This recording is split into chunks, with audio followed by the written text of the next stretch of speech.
Olá, alunos da segunda série do ensino médio. Vamos a mais uma aula de língua portuguesa. Eu sou a professora Tayane e estarei acompanhando a participação de vocês no chat aí, participando dessa aula hoje que está para lá de boa.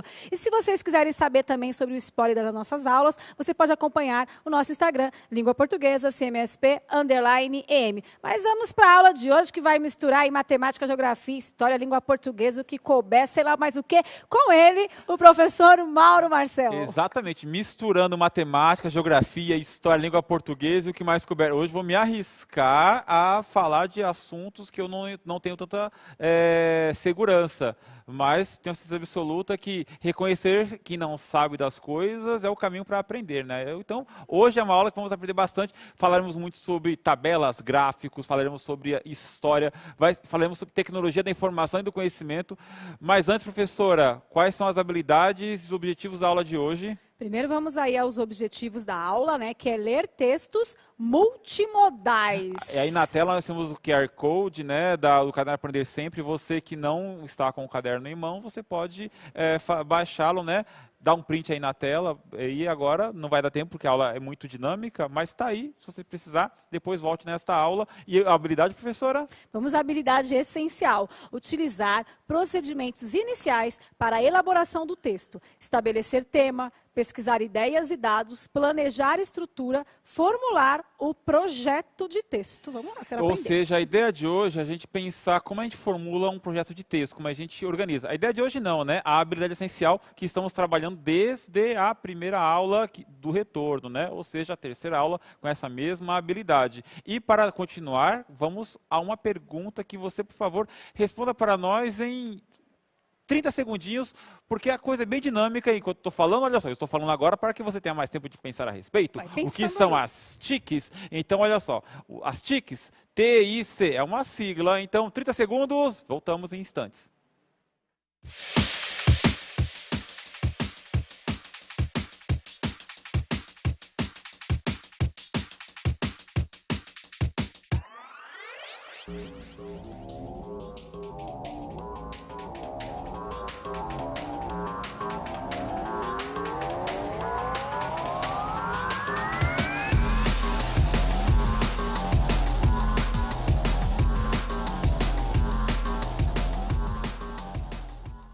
Olha só, TICs. Eu, como não tenho tanta certeza do que são as TICs, eu chamei alguém para nos ajudar. Professor Branco, responda para nós o que são as TICs.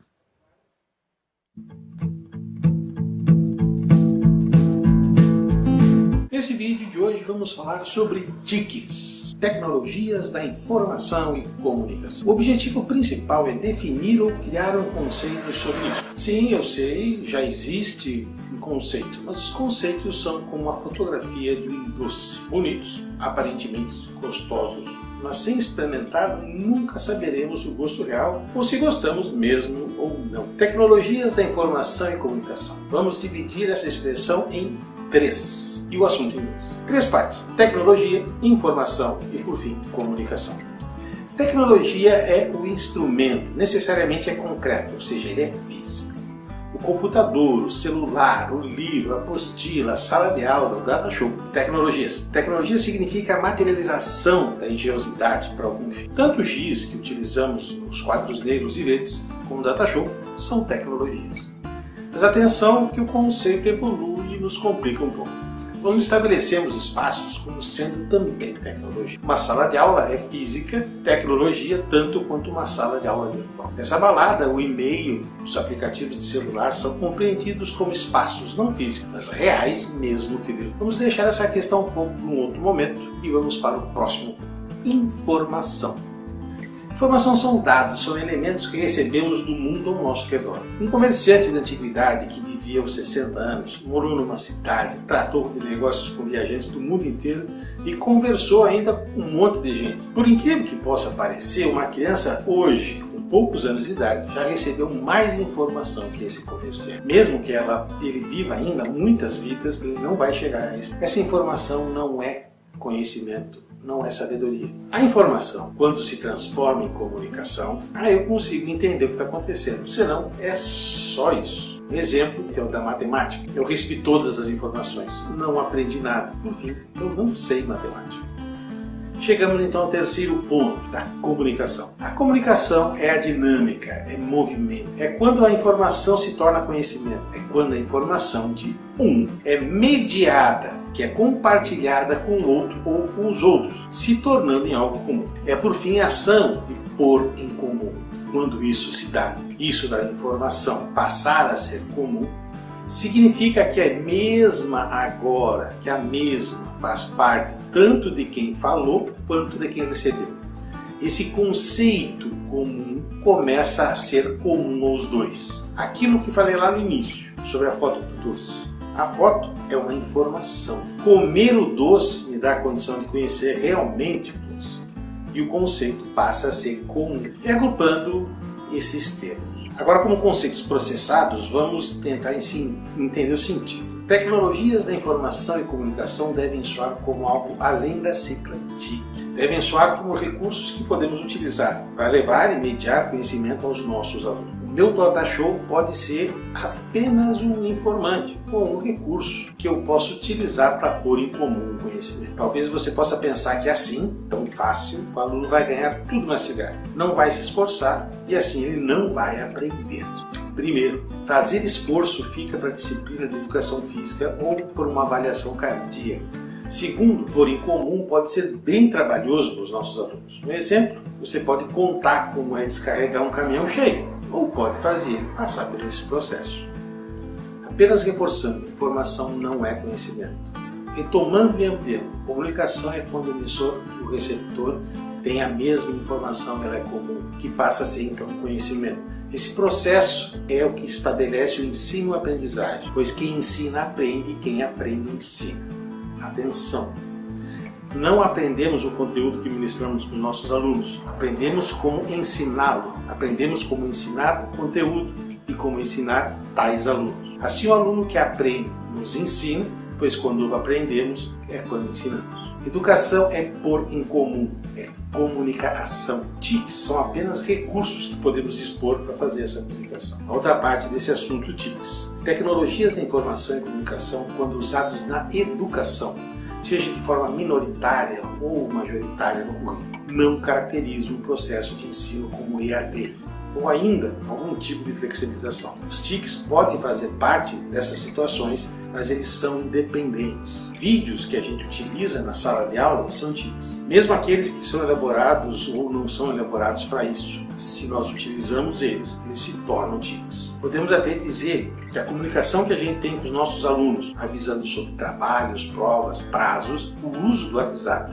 O WhatsApp é um TIC. Recentemente temos acompanhado uma série de lives e podcasts de conteúdo acadêmico. Divulgação científica no YouTube, Facebook, Instagram, Twitter, Reddit e Telegram. Todos podem ser classificados como TIC. O uso de TICs na educação é uma realidade que a gente já vive, apenas muitas vezes não percebe. O domínio dessas tecnologias, seja na produção ou seleção de conteúdos, nos coloca como autores do processo, nos permitindo o controle da dinâmica de ensino-aprendizagem, o que potencializa a construção satisfatória do aluno dos conhecimentos dentro dos objetivos dos nossos cursos da universidade. Espero que tenham compreendido esses conceitos, transformando-os em seus, bem como experimentar um doce, que tenham construído uma série de outros questionamentos e que moldam suas próprias respostas. Não fica só na foto, experimenta o doce. Olha só que legal.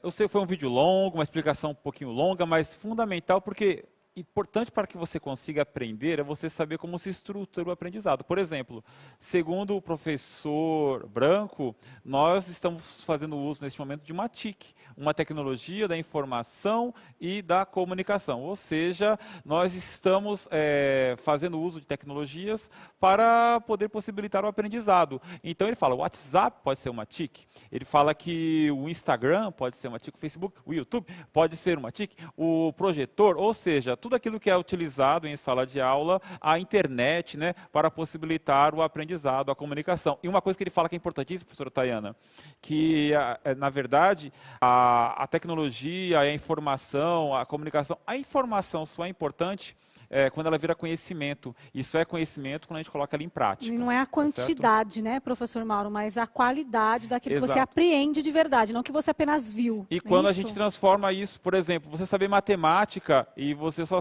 sei que 2 vezes 2 são igual a 4. Tá, mas você pode usar isso como na vida? Se você não sabe, é um conhecimento vazio. É claro que é importante, mas é importante quando aplicado. Olha só, eu tenho 2 vezes 2 laranjas. Nossa, tenho 4 laranjas. Para simplificar, porque se começar a entrar em matemática... Seria o decoreba, sim, aquele que sabe a fórmula, mas não sabe para que se usa? Você está lá com a internet e não usa para aprender, você não está transformando isso em aprendizado, em informação válida, em saber. Para que você consiga acompanhar o restante da aula, vai na tela aí.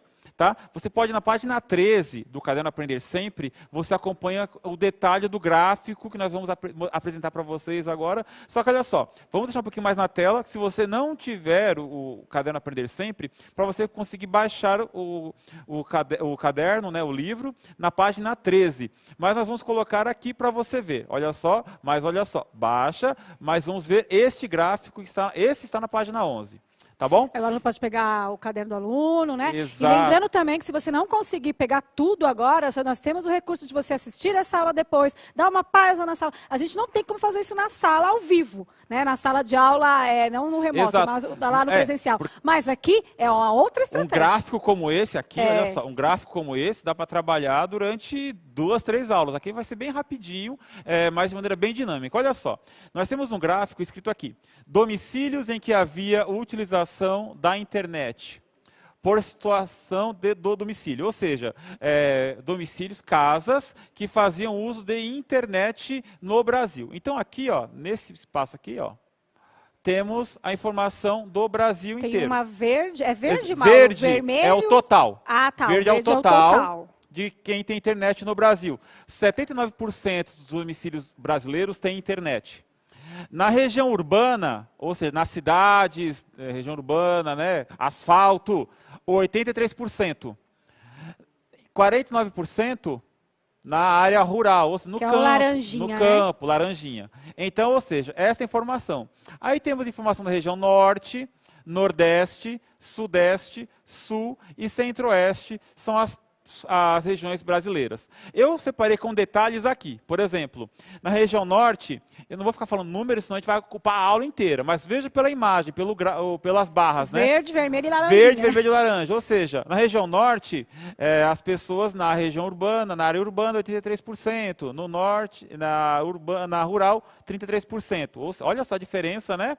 De quem tem internet da área rural para a área urbana. Eu falei laranja, viu, Mauro? Mas aqui, pelo que eu estou vendo no aplicativo, fica melhor falar marrom. Marrom. Não está dando olha certo só, laranja, não. Região nordeste, sudeste e sul. Ou seja, temos aqui os números, né? Por exemplo, vou citar um número aleatório aqui. Na região nordeste, 44% das pessoas na área rural têm internet, enquanto na região sudeste, 59% das pessoas da área rural. Tá? Então, vamos lá. Na região centro-oeste, temos aqui os números também. Certo? Domicílios em que as pessoas têm acesso à internet. Uma pergunta para respondermos juntos, compartilhe no chat. Quais regiões brasileiras apresentam o maior e o menor percentual de domicílios que usam a internet? Se a gente pegar a informação da tabela, gente, ler tabela também é leitura, também é língua portuguesa, ler uma tabela. Então, quais regiões brasileiras apresentam o maior e o menor percentual de domicílios que utilizam a internet? Quais as respostas? A Nicole está falando menor nordeste, tá certo, prof? E a maior? A Camila está falando maior sudeste. Gente, é muito fácil. Olha, vê as cores, assimila e responde. Resposta está aqui. A maior sudeste, menor nordeste. Ou seja, as pessoas com maior acesso à internet na região sudeste, menor nordeste. Mais uma pergunta, respondermos juntos. Olha só. O mesmo gráfico. Em qual região brasileira está localizada a zona rural com maior percentual de domicílios que acessam a internet? Ou seja, estamos falando de zona rural. Zona rural é a cor marrom, né? A terceira barra de cada região. Estão falando aqui que é a sul. A sul, vamos ver. Região sul, parabéns. Olha, vários alunos. Ou seja, exatamente isso. Então, o pessoal está ótimo em ler gráfico. Mais uma informação. Mais uma pergunta, na verdade, né? Considerando-se as 5, olha só, as 5 regiões brasileiras e suas zonas urbana e rural, ou seja, as 5 regiões, norte, nordeste, sudeste, sul e centro-oeste, qual região apresenta menor discrepância nos índices que revelam o percentual de domicílios com acesso à internet? Ou seja, vamos lá. Agora volta para mim, por favor. Prof. Marco, agora volta para mim, por favor. Discrepância é o quê? É a distância entre quem tem mais e quem tem menos. A pergunta é, qual que apresenta a maior discrepância e a menor discrepância? Qual região que apresenta maior e qual região que apresenta menor? Menor discrepância, tá certo? Ou seja, distância em quem tem entre uma região e outra, a rural e a urbana. Ou seja, eu estou complicando a pergunta. A professora Ana Lúcia mandou aqui do Nicolas, falando assim, menor nordeste e maior sul. Opa! Menor sul, é o inverso. Não. Menor nordeste e maior sul. Tá certo ou tá errado? Menor sul, maior norte.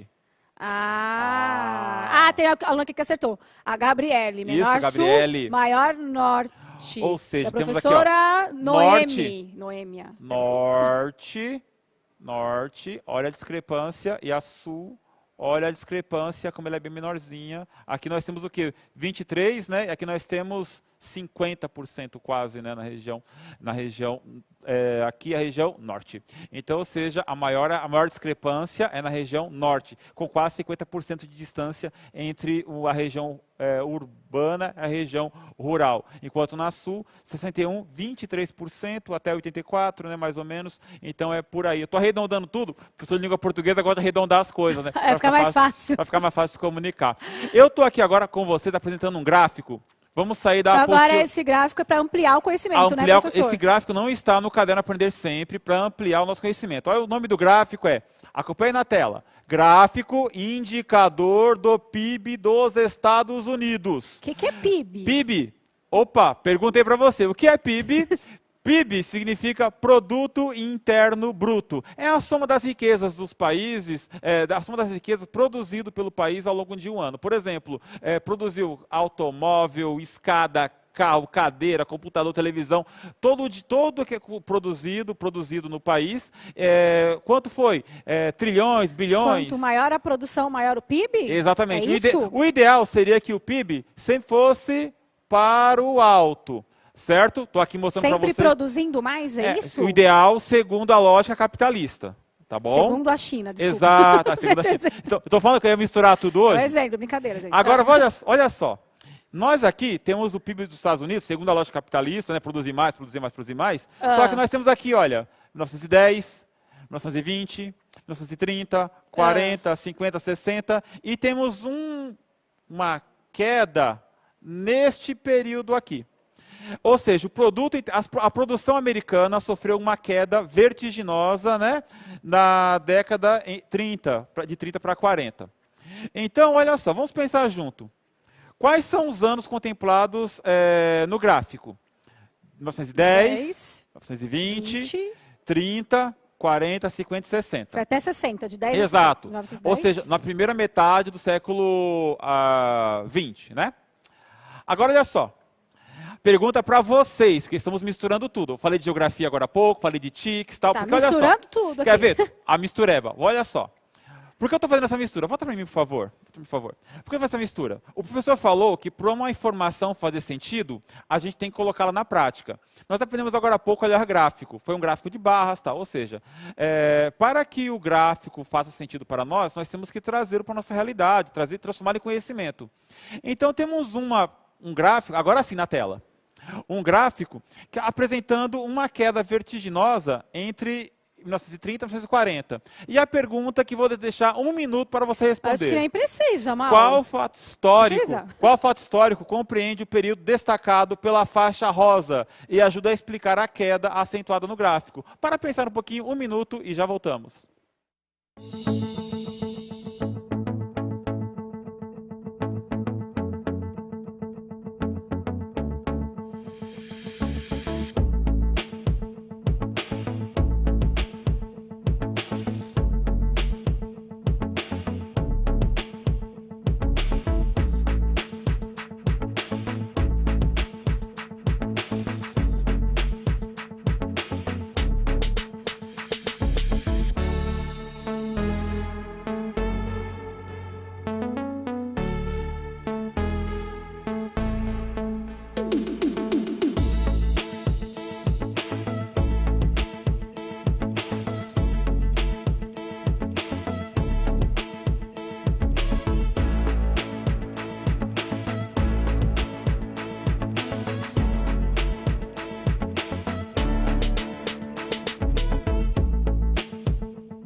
Meu Deus, quanta gente participando. Então, eu tenho alguns que falam a queda da Bolsa de Nova York. Foi em 29, exatamente. A Bolsa de Nova York quebrou aqui e ajudou a empurrar o mundo pro buraco, né? E então tem tá certo. aqui uma aluna que tem um nome parecido comigo, Tayane, a Grande Depressão. Então, tem muito aluno, gente. Não dá para ler o nome de a todo Grande mundo. Depressão. E olha que interessante, esse gráfico ajuda a explicar, inclusive, alguns dos motivos que levaram o mundo para a Segunda Grande Guerra Mundial. Ou seja, aprender a ler um gráfico ajuda muito a gente a entender o mundo, mas só quando a gente coloca a tecnologia e a informação em prol de alguma coisa. Ou seja, colocar essa habilidade para funcionar em prol de outra coisa. Quer ver Quer ver? Eu estou hoje alucinado com isso. Não, mas eles estão acompanhando. Baixou o professor de geografia aqui agora, porque eu vou comparar com outro gráfico. Olha só isso aqui na tela.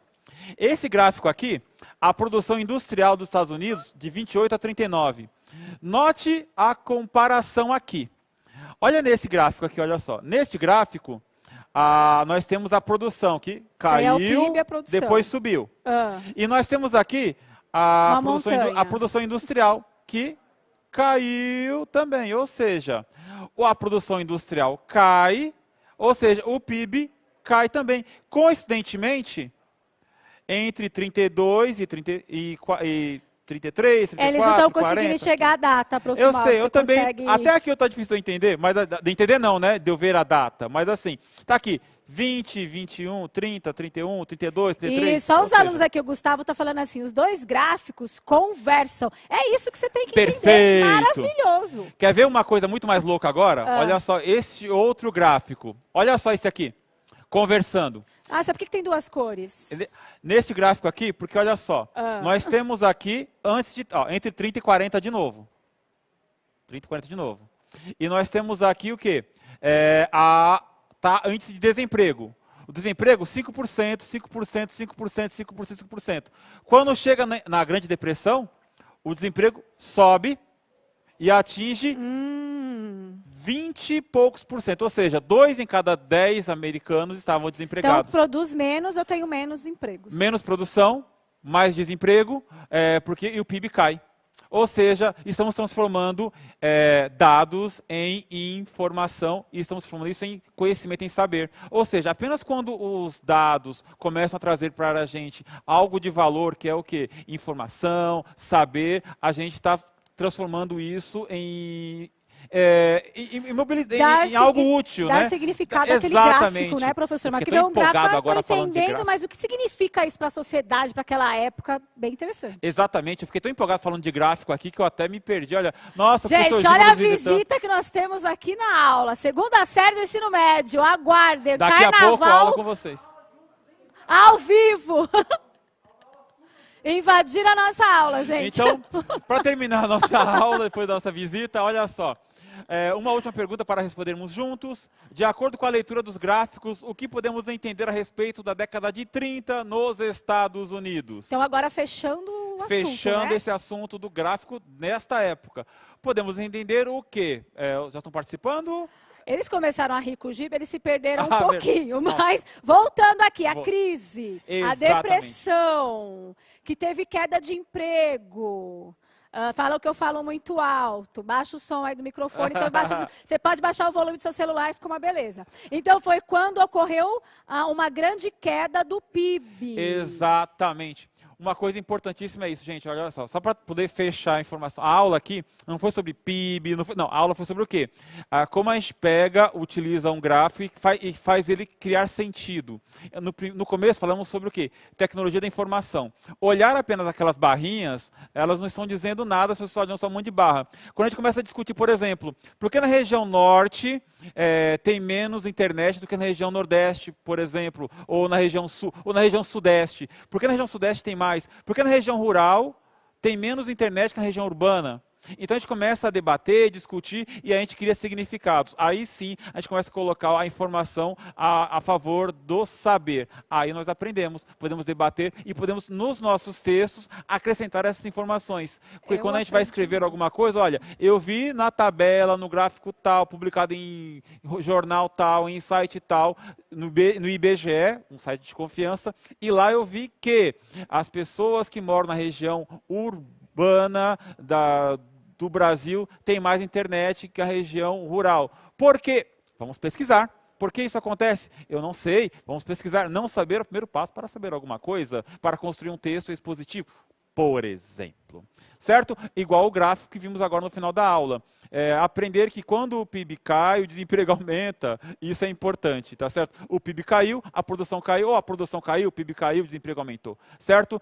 Misturamos tudo hoje, gente. Eu aprendi muito, professor Mauro. Fez muito significado para mim e para os alunos também, professores que estão aqui elogiando a aula. Muito obrigado. Olha, gente, responda as questões das páginas 13 e 14 do Caderno Aprender Sempre. Tem o QR Code, é o mesmo, para você poder baixar. E a gente não vai colocar hoje a atividade, não vai postar a tarefa, porque o sistema está em manutenção, tá, gente? Mas em breve a gente posta as tarefas para vocês. O que fizemos hoje? Aprendemos sobre TICs e sua importância para o aprendizado. Lemos gráficos e nos sensibilizamos sobre como as informações neles presentes podem contribuir para formular significados e criticidade.